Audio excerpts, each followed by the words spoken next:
Has anyone here seen an animated movie lately? Man. Did you only go because your kid has been bugging you for the last week to take them to the movie theater? And the ones that didn't go were like, oh no, I'm not gonna watch that, it's for kids. Or cartoons. Ew.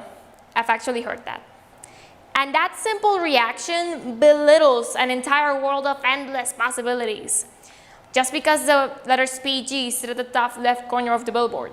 Sure, they might be for kids, but that's no reason to minimize it into something insignificant or not worth watching.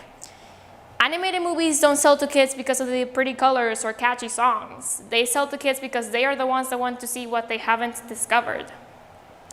Animation brings an incomparable sense of nostalgia and joy when done correctly. And dare I say, some are even better than live-action films. Now, some animated movies are bad, but we're not going to talk about those today. We're going to talk about the ones that were truly meaningful to you as a child and still are today. The ones that you remember, the ones that you want to see, the ones that make you feel things that you could never put into an existing language, the ones that make you dive into outstandingly amazing worlds filled with wonder, where you can ride dragons, houses are lifted up by 1,000 balloons, a rat cooks at the best restaurant in Paris, robots fall in love, princesses have healing hair towers long, or powers that make ice, castles tall, or the ocean has a mind of its own. There's an Isle of Dogs, a panda learns kung fu, toys come to life.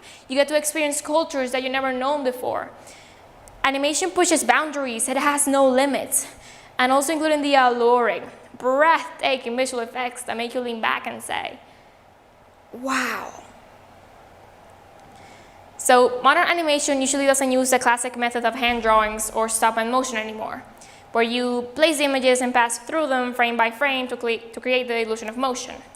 Now we use a process called tweening with computer-generated imagery, where you draw the first image of a movement and the final image, and then the computer fills what's in between.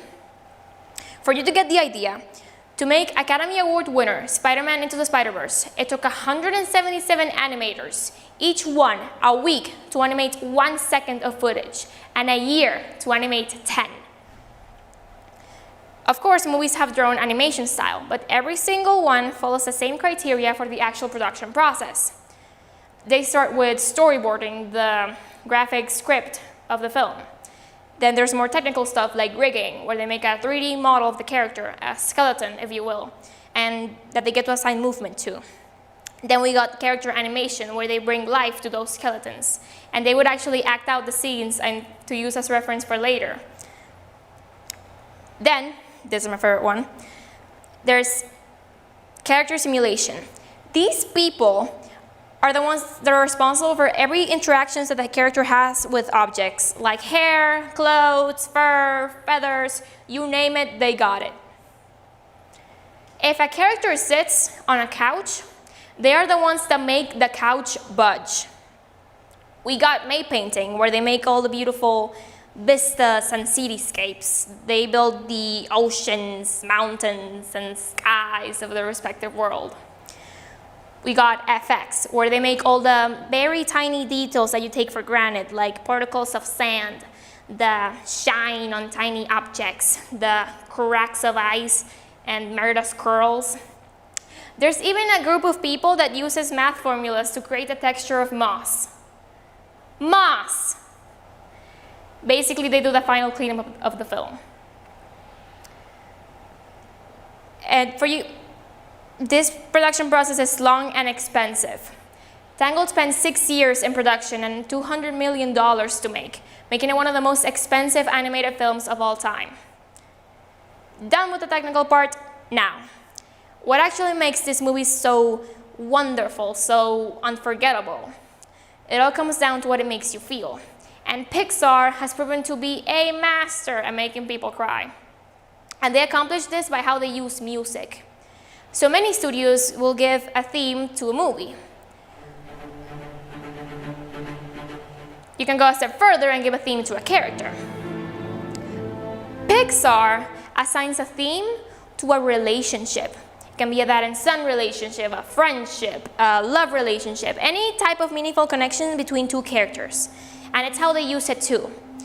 They will only bring up the theme when when the characters are somewhat interacting with one another or something pivotal in the relationship is happening. This is what makes you actually feel for these characters and connect to them. This is where most of the emotional charge comes from. And with the addition of the heartbreaking and soul-touching scenes, of course, but the base for your tears is what you hear. And all these factors come together to make the best piece of entertainment that there is. But it's not just entertainment. It's math, science, technology, art, design, tremendous soundtracks. It takes all this to make the best piece of entertainment that is meaningful to kids as well as adults. It could be a sense of family, a sense of adventure, what it means to have a true friendship, that tackling issues like prejudice or loss or our own mortality, that it's okay to be sad, that no matter where you come from or who you are, you can always do something great. What it means to be truly free, and that the connections that we make with others will last lifetimes. All of this I learned through the lens of animation. And this feeling of satisfaction and reward is not only felt by children, they can be felt by anyone. With lovable characters and beautiful scenery and comedic punchlines, brings you a sense of indescribable joy. You can be watching, when you watch a certain scene or hear a certain tune, if you rewatch films, especially from the time that you were little, you get reminded of what it felt like. And they call them kids' movies, but really they can be seen by anyone. Because the message they convey, what they make you feel, is universal. Because these are stories that you could never find anywhere else. It could be the weirdest, the most far-fetched fantasy world in existence, and the feeling is there. You can be sitting there in complete awe and wonder, speechless to what you're seeing. You can be filled with the sense of warmth and tenderness as you watch it, or get impregnated with thrill and excitement as you get immersed into this fantastic world of endless possibilities. This highly visual, highly emotional world of experience shouldn't be looked over. So next time your kid wants to go to the movie theater, or your family wants to see Coco, again, forget about the letters PG at the top left corner of the billboard and give it a shot. Thank you.